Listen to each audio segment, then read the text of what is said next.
Congolais, Congolaises, mes chers amis, bonsoir à tous et à toutes. Constitués, nationaux et départementaux, venus lui témoigner leur inébranlable soutien. À l'esplanade de l'aéroport Antonio Agostino Neto, l'empreinte populaire est tangible. Les hommes et femmes, bravant les contraintes climatiques, alors que Pointe-Noire a été frappée de plein fouet par des averses prolongées depuis l'aurore, sont venus accueillir leurs champions.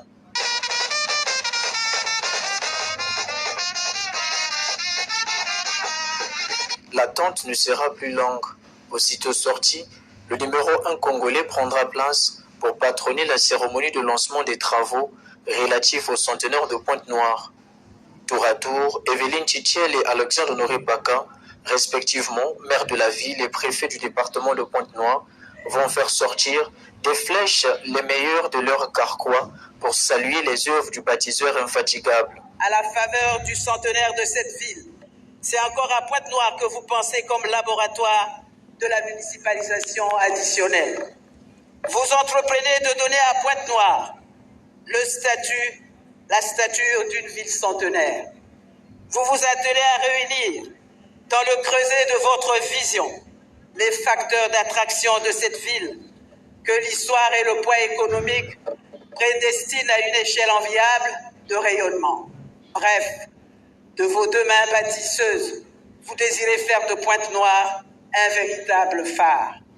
Lorsque la mémoire peut remonter la chaîne de l'histoire pour se souvenir des repères et actions concrètes de votre dernier séjour dans notre département Pointe-Noire, havre de paix, après votre brillante victoire à l'élection présidentielle de mars 2021, elle nous ramène et nous situe avec exactitude aux journées mémorables des 20 et 21 janvier 2022, au cours desquels vous procédez à l'inauguration de l'hôpital de Ngoyo dans l'arrondissement 6.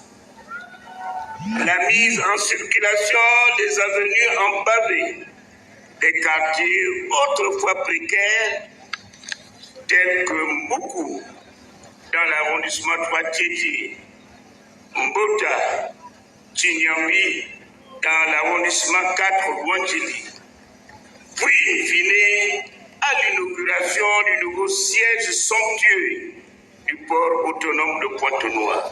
La municipalisation additionnelle de Pointe-Noire, puisque c'est de cela qu'il s'agit, concernera la construction du palais de la nation interdépartemental, autour duquel se développerait un pôle administratif valorisant l'administration d'État. L'achèvement des travaux de l'avenue dite de l'aéroport jusqu'au boulevard Charles de Gaulle et à poursuivre par pavage l'autre partie de Charles de Gaulle jusqu'au rond-point Kassaï. La construction de la corniche en bordure d'océan, le bitumage de l'avenue stratégique, la construction d'une rocade sanctuant ainsi la ville. La voie de contournement de la zone économique spéciale à partir de Mengo jusqu'au port de Pointe-Noire en passant par l'estuaire de Songolo. La protection des berges de Luango contre l'avancée fulgurante de l'érosion marine. Il en est de même pour la réhabilitation de l'emblématique gare centrale ferroviaire. aussi La construction d'une gare routière moderne sur la route nationale numéro 1 à l'entrée de la ville de Pointe-Noire pour rationaliser le trafic et assurer de meilleurs départs. La construction d'un complexe sportif digne de ce nom aux environs de Diosso. La délocalisation du centre pénitentiaire de Pointe-Noire à Mengo. La construction d'un système d'assainissement et de drainage, d'abord au centre-ville et par la suite dans le reste de la ville. Le premier financement est celui de l'Agence française de développement. L'aménagement d'une nouvelle agglomération urbaine au voisinage de la zone économique spéciale de Pointe-Noire. L'achèvement des marchés dominiaux de Lumumba, de Tietie, l'achèvement du siège de l'arrondissement, de l'arrondissement 6 Ngoyo. Tels que cités, les Ponténégrins peuvent alors croiser les bras et attendre voir toutes ces réalisations. Quand il promet, Denis Sassou Nguesso ne tarde jamais à accomplir.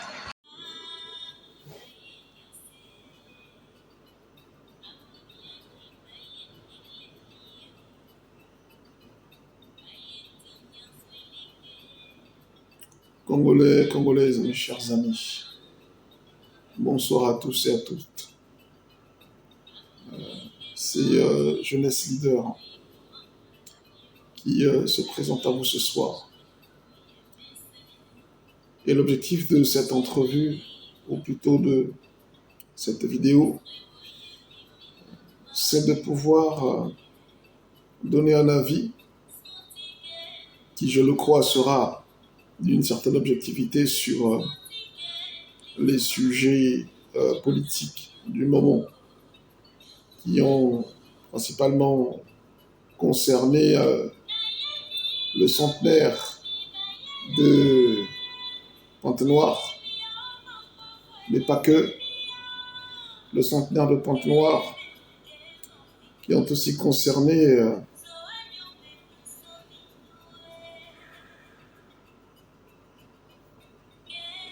le centenaire de Pointe-Noire et qui ont aussi concerné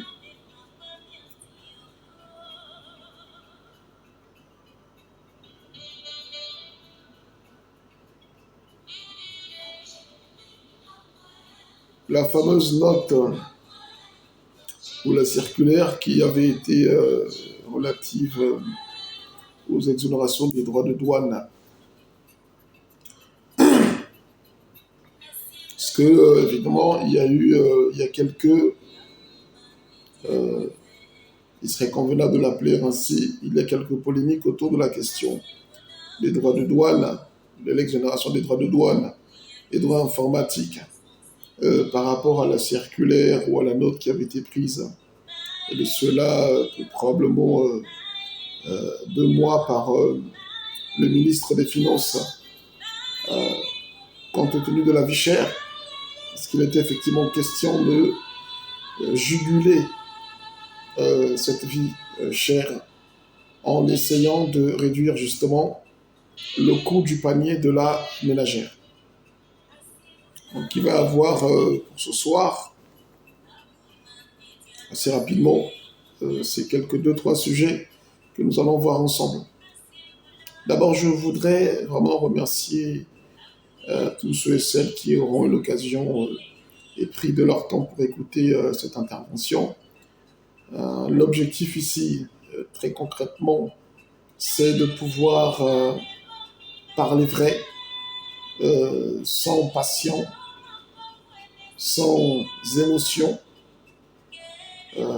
dire ce qui est la vérité, dire ce qui est contextuel, sans tout le temps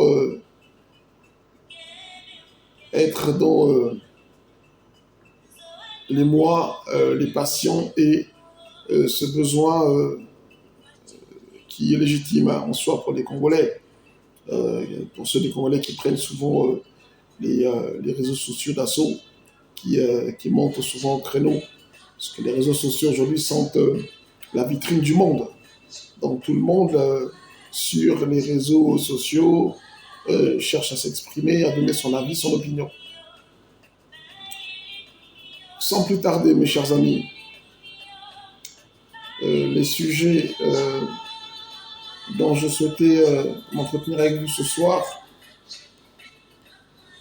concernent, je l'ai dit en début de propos, l'exonération des droits de douane, les redevances informatiques sur les produits alimentaires de première nécessité pour concourir à la lutte contre la vie chère et la polémique qu'il y a eu autour de la visite du séjour du travail du président Denis Sassou Nguesso à l'occasion du centenaire de Pointe-Noire. Mais d'emblée, comme ça, très rapidement, j'ai envie, moi, de poser quand même deux questions aujourd'hui, puisque il y a là également un point de... Je ne parlerai pas de point de litige, mais il y a là également une situation qui...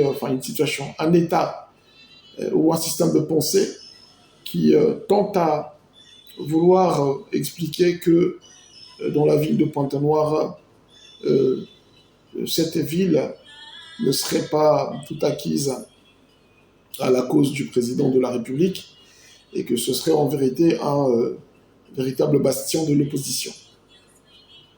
Donc il y a une vraie question qui se pose quand même, parce qu'on voit bien qu'en dans notre pays, on a une fragmentation de l'opinion congolaise sur une fragmentation de l'opinion congolaise sur ce qu'elle pense s'agissant des bastions des différents partis politiques qui ont été légalement reconnus par le ministre de l'Intérieur à l'époque.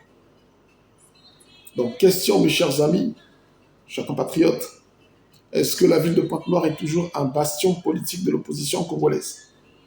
Oui et non. Oui, parce qu'à l'époque, jusqu'à une époque récente, on va dire jusqu'à 2015-2016, on a bien vu, à l'occasion du dernier scrutin présidentiel, du scrutin présidentiel de 2016 précisément, que les populations de la ville de Pointe-Noire avaient jeté leur dévolu sur la personne de M. Jean-Marie Michel Mokoko.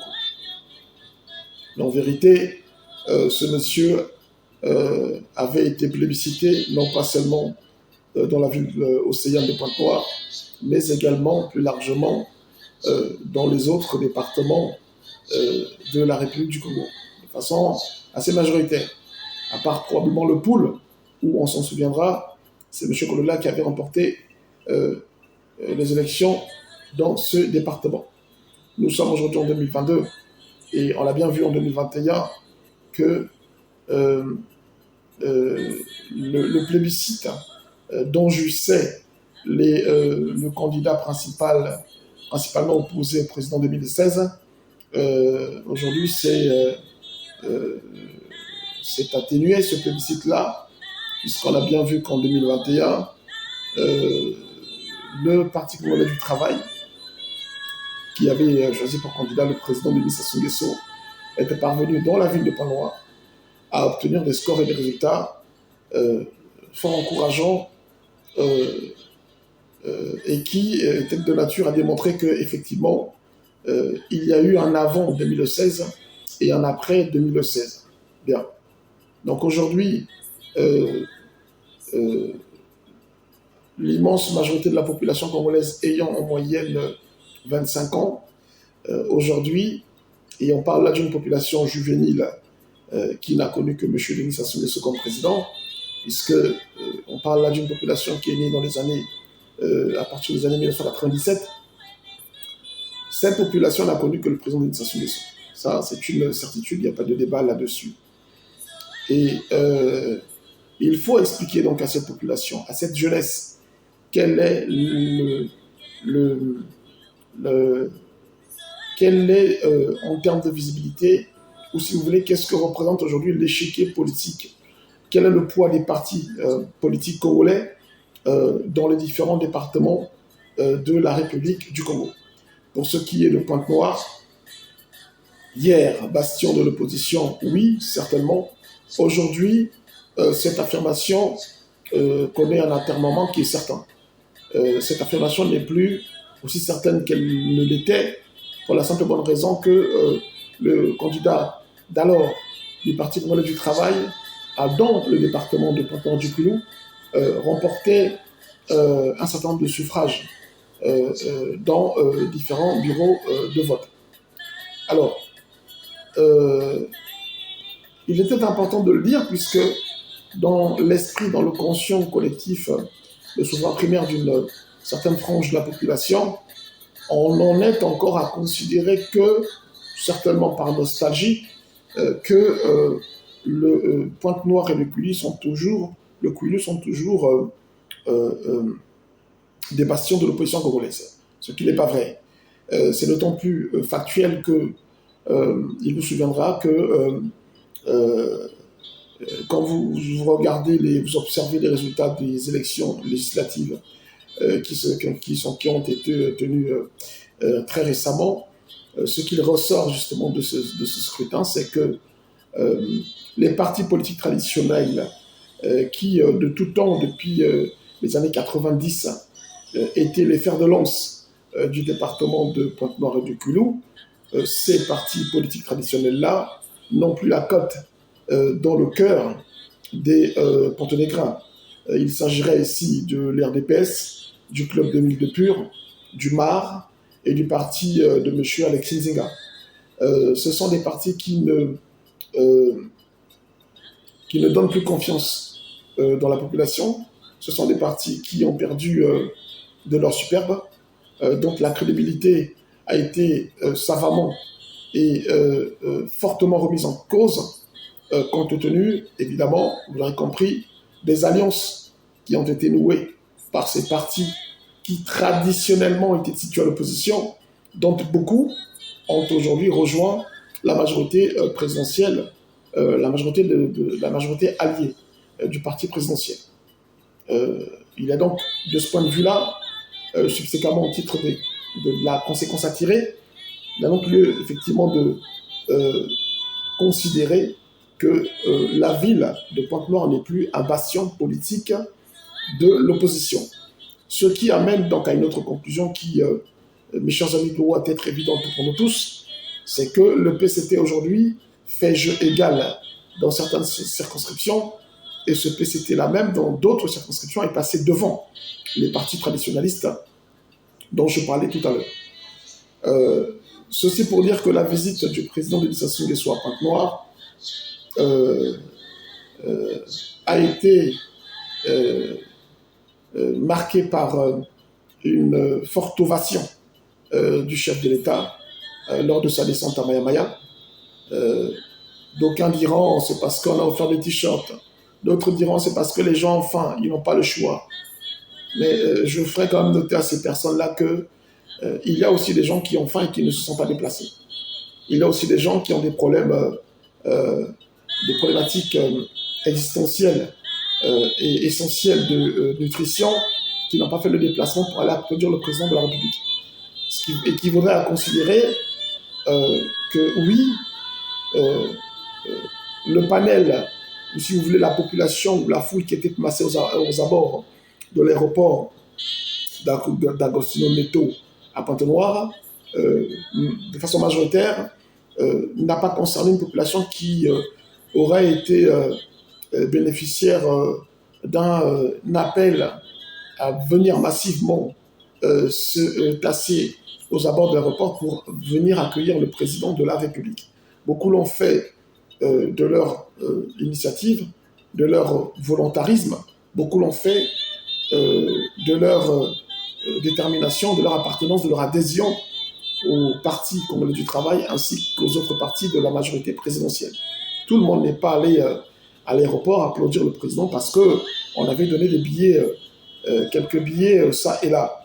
Et même, on peut aller plus loin dans cette réflexion pour dire que, compte tenu de la population juvénile qui n'a pas été politisée, mais qui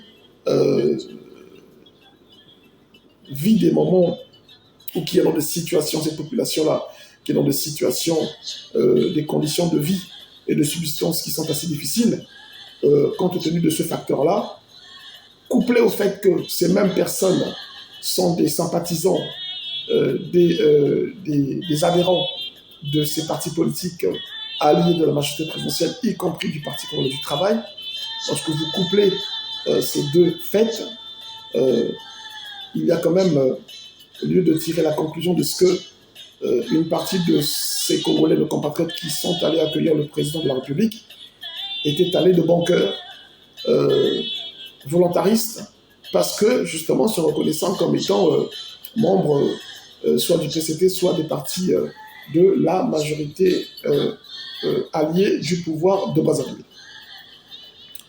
Donc oui, très clairement, la ville de Pointe-Noire n'est plus un bastion de l'opposition congolaise.